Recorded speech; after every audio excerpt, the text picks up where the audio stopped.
chapter 19, the 19th talk in this book, and this is a little collection of teachings originally translated by Jack Cornfield, collected by him and edited by him, called Fragments of a Teaching. And this was one of the very, very first things of Ajahn Chah's translated into English. And it was first published in book form in the book Bodhiñāna. And it was some teachings given to the lay community at Wat Pah Pong in 1972. Fragments of a Teaching. All of you have believed in Buddhism for many years now, through hearing about the Buddhist teachings from many sources, especially from various monks and teachers. In some cases, Dhamma is taught in very broad and vague terms to the point where it's difficult to know how to put it into practice in daily life. In other instances, Dhamma is taught in high language or special jargon to the point where most people find it difficult to understand, especially if the teaching is drawn too literally from the scripture. Lastly, Dhamma is taught in a balanced way, neither too vague nor too profound, neither too broad nor too esoteric, just right for the listener to understand and practice to personally benefit from the teachings.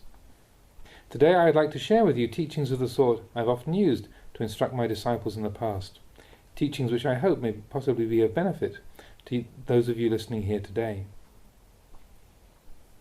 One who wishes to reach the Buddha Dhamma must be one who has faith or confidence as a foundation. He must understand the meaning of Buddha Dhamma as follows. Buddha is the one who knows, quote unquote, the one who has purity, radiance and peace in his heart. Dhamma means the characteristics of purity, radiance and peace which arise from morality, concentration and wisdom. Therefore, one who is to reach the Buddha Dhamma is one who cultivates and develops morality, concentration and wisdom within themselves. Walking the path of Buddha Dhamma. Naturally, people who wish to reach their home are not those who merely sit and think of travelling.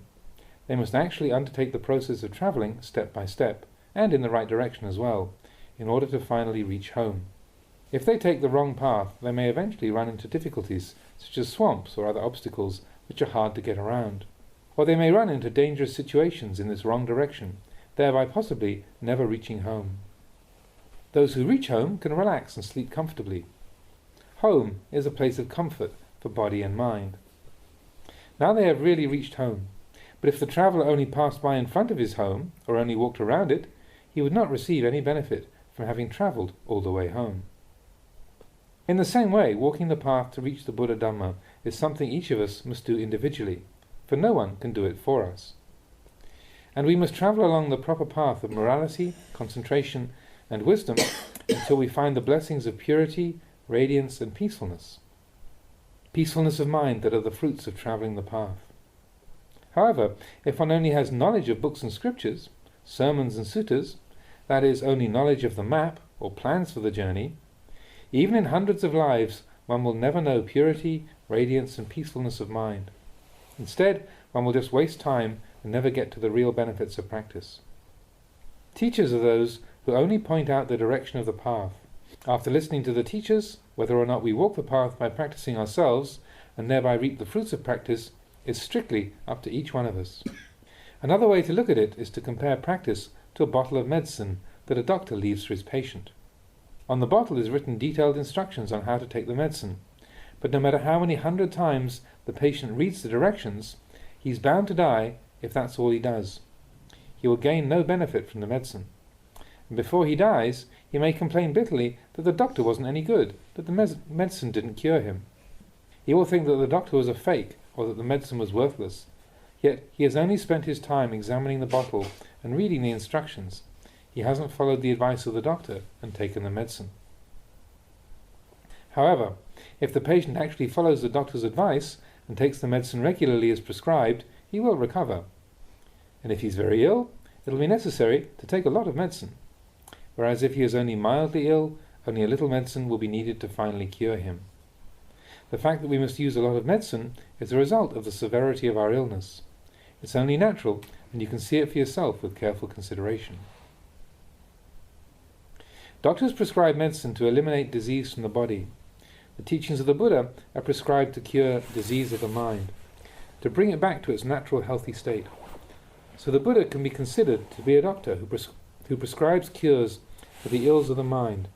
He is in fact the greatest doctor in the world.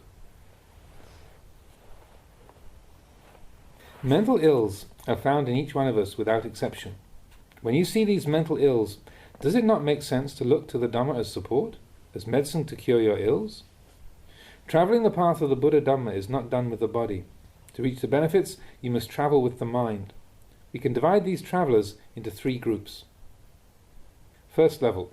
This group is comprised of those who understand that they must practice themselves and know how to do so. They take the Buddha, Dhamma and Sangha as their refuge and have resolved to practice diligently according to the teachings. These persons have discarded merely following customs and traditions and instead use reason to examine for themselves the nature of the world. These are the group of Buddhist believers. Middle level. This group is comprised of those who have practiced until they have an unshakable faith in the teachings of the Buddha, the Dhamma and the Sangha. They have also penetrated to the understanding of the true nature of all compounded formations. These persons gradually reduce clinging and attachment. They do not hold on to things, and their minds reach deep understanding of the Dhamma. Depending upon the degree of non-attachment and wisdom, they are progressively known as stream enterers, once-returners, and non-returners, or simply noble ones. The Arya Pugala, the highest level.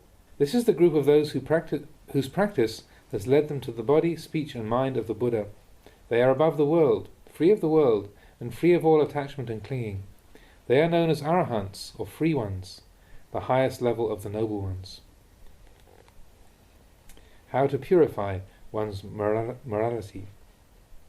Morality is restraint and discipline of body and speech. On the formal level, this is divided into classes of precepts for lay people and for monks and nuns. However, to speak in general terms, there is one basic characteristic, that is, intention. When we are mindful or self-recollected, we have right intention. Practicing mindfulness, sati, and self-recollection, sampajanya, will generate good morality. It's only natural that when we put on dirty clothes and our bodies are dirty, our minds too will feel uncomfortable and depressed. However, if we keep our bodies clean and wear clean, neat clothes, it makes our minds light and cheerful.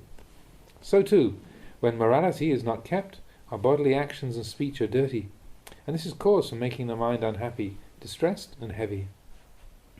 We are separated from right practice, and this prevents us from penetrating the essence of the Dhamma in our minds.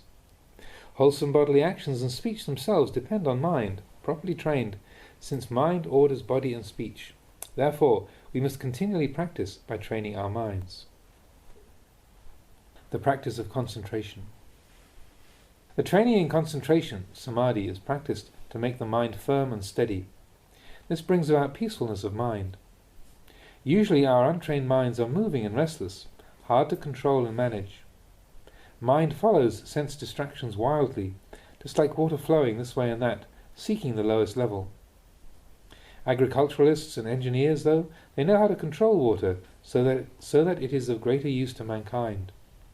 Men are clever, they know how to dam water, make large reservoirs and canals, all of this merely to channel water and make it more usable. In addition, the water stored becomes a source of electrical power and light, and a further benefit from controlling its flow is that the water doesn't run wild, eventually settling into a few low spots, its usefulness wasted. So too, the mind which is dammed and controlled, trained constantly, will be of immeasurable benefit. The Buddha himself taught, the mind that has been controlled brings true happiness, so train your minds well for the highest benefits. Similarly, the animals we see around us, elephants, horses, cattle, buffalo, etc., must be trained before they can be useful for work. Only after they have been trained is their strength and benefit to us. In the same way, the mind that has been trained will bring many more times the number of blessings than that of an untrained mind. The Buddha and his noble disciples all started out in the same way as us, with untrained minds. But look how they became the subjects of reverence for us all, and see how much benefit we can gain through their teaching. Indeed, see what benefit has come to the entire world from these men who have gone through the training of the mind to reach the freedom beyond. The mind controlled and trained is better equipped to help us in all professions, in all situations. The disciplined mind will keep our lives balanced, make work easier, and develop and nurture reason to govern our actions. In the end, our happiness will increase accordingly as we follow the proper mind training. Mindfulness and breathing. The training of the mind can be done in many ways, with many different methods. The method which is most useful and can be practiced by all types of people is known as mindfulness of breathing. It's the developing of mindfulness on the in-breath and the out-breath. In this monastery, we concentrate our attention on the tip of the nose and develop awareness of the in-breath and out-breath with the mantra Buddho. If the meditator wishes to use another word or simply be mindful of the air moving in and out, this is also fine. Adjust the practice to suit yourself.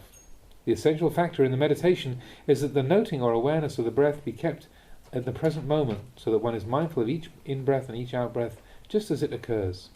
While doing walking meditation, we try to be constantly mindful of the sensation of the feet touching the ground. This practice of meditation must be pursued as continuously as possible in order for it to bear great fruit. Don't meditate for a short time one day and then, in 1 or 2 weeks, or even a month, meditate again. This will not bring results. Buddha taught us to practice often, to practice diligently, that is, to be as continuous as we can in the practice of mental training. To practice meditation, we should also find a suitably quiet place, free from distractions.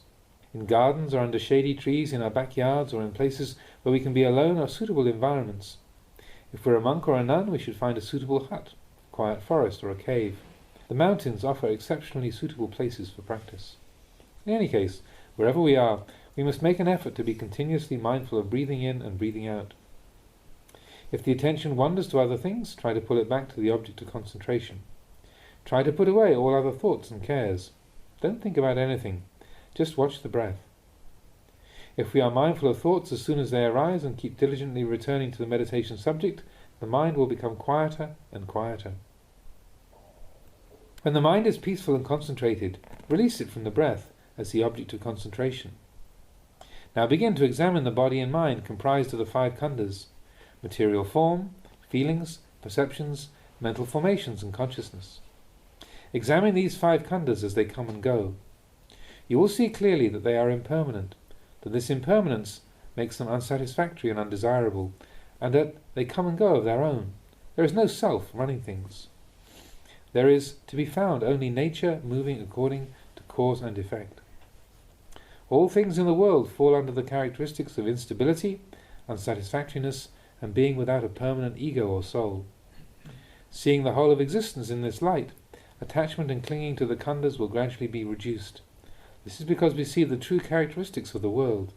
We call this the arising of wisdom. The arising of wisdom. Wisdom, panya, is to see the truth of the various manifestations of body and mind.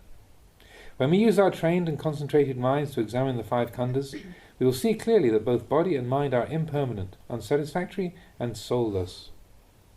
In seeing all compounded things with wisdom, we do not cling or grasp at them. Whatever we receive mindfully. We are not excessively happy. When things of ours break up or disappear, we are not unhappy and do not suffer painful feelings, for we see clearly the impermanent nature of all things. When we encounter illness and pain of any sort, we have equanimity because our minds have been well trained. The true refuge is the trained mind. All of this is known as the wisdom which knows the true characteristics of things as they arise. Wisdom arises from mindfulness and concentration. Concentration arises from a base of morality or virtue. Morality, concentration, and wisdom are so interrelated that it's not really possible to separate them. In practice, it can be looked at in this way. First, there is the disciplining of the mind to be attentive to breathing. This is the arising of morality. When mindfulness of breathing is practiced continuously until the mind is quiet, this is the arising of concentration.